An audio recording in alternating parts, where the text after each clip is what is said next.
Caroline, does President Trump have any plans? The nice weather, everybody's out. It's Monday. We have another big week. On Wednesday, it will be Liberation Day in America, as President Trump has so proudly dubbed it.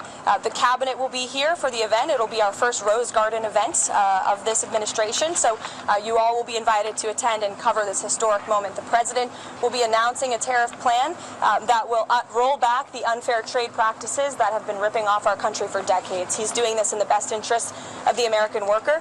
We also had great news this morning on the border. Our Homeland Security team, our national security team, continues to do an incredibly effective job when it comes to deporting foreign terrorists from American soil. 17 Tren de Aragua and MS-13 illegal criminal terrorists were deported from our country back to El Salvador, and they will no longer ever be able to say they can roam free in this country under this president. These were convicted felons, murderers, rapists who are no longer in our country, and I think we should all be very grateful for that. I'll take some questions. Is there anything these countries can do at this point to stave off these tariffs? And has the president decided on the scale and scope of these tariffs? Well, I think, first of all, unfortunately, these countries have been ripping off our country for far too long, and they've made, I think, their disdain for the American worker quite clear. If you look at the unfair trade practices that we have, 50% from the European Union on American dairy, you have a 700% tariff from Japan on American rice, you have a 100% tariff from India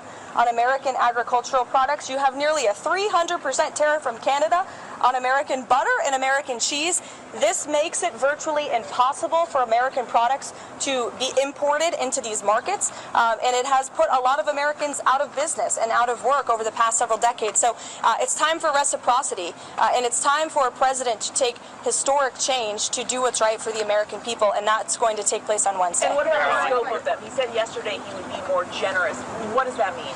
I will let the president make the announcement on Wednesday, but it's certainly going to ensure that there's reciprocity and the American people are treated fairly. Has the White House determined how many countries are going to see these reciprocal tariffs? Again, I'll let the president get into the specifics of the announcement, but he has a brilliant team of trade advisors. You have Secretary Bessent, Secretary Lutnick, Jamieson Greer, our U.S. Trade Representative, Peter Navarro, of course, and Kevin Hassett here at the White House, Stephen Miller as well.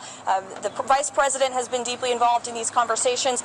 All of these individuals have presented plans to the president on how to get this done, and it's the president's decision to make, and we will not get ahead of him on the specifics of the announcement. And has the stock market sell-off caused the White House to rethink any of these plans? The president has always said that the stock market is a snapshot of a moment in time, and he's doing what's best for Main Street, and Wall Street will work out just fine in this administration, just like they did in their first term. As you said last week, Caroline, you said there would be an investigation or a review into how Jeffrey Goldberg's number got on that group chat. What's the status of that review, and what is the status of National Security Advisor Mike Waltz?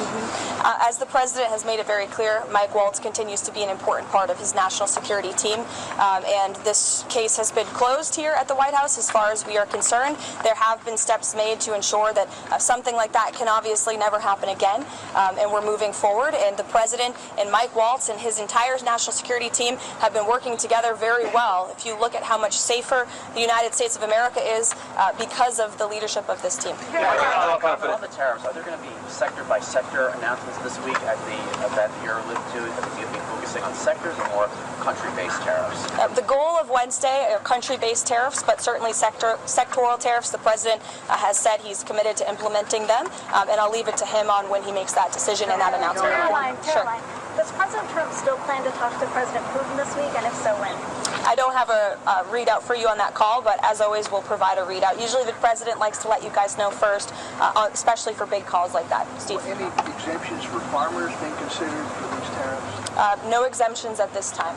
Caroline. The validation guide that DHS is using to determine who is an enemy alien, a Tren de Aragua member, and deportable under the Enemy Aliens Act, it has criteria here that require 8 points to be classified as a TDA member. You can get classified by simply having certain symbols in your tattoos and wearing certain streetwear brands. That alone is enough to get someone classified as TDA and sent to El Salvador. That's not true, actually, Andrew. According to this document, it is. No, according to the Department of Homeland Security and the agents, have you talked to the agents who have been putting their lives on the line to detain these foreign terrorists who have been terrorizing our communities? TDA is a vicious gang that has taken the lives of American women.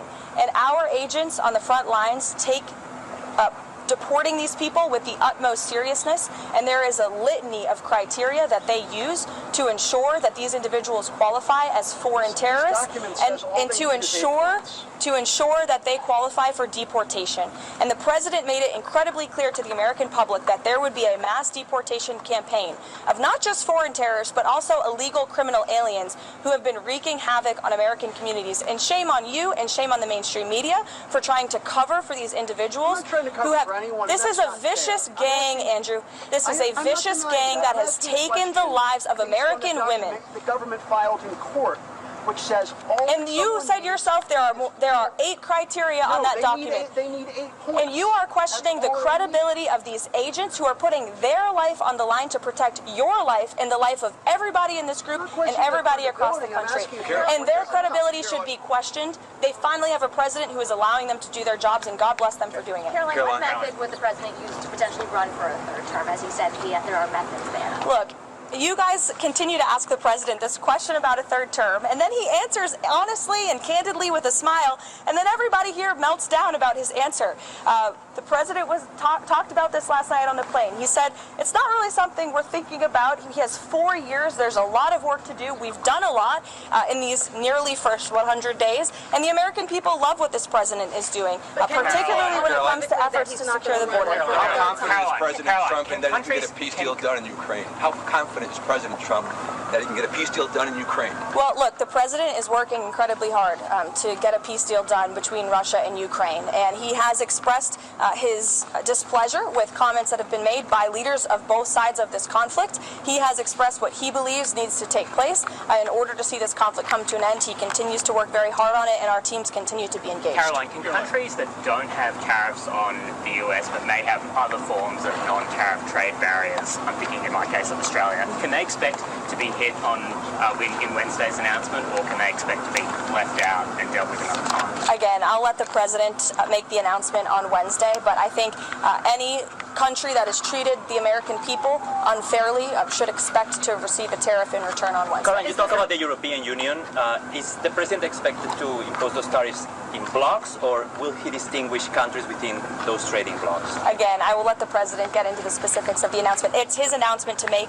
It's going to be very exciting. We'll see you guys in the Rose Garden. And you will also hear directly from the president if you have any lingering questions. 5:30.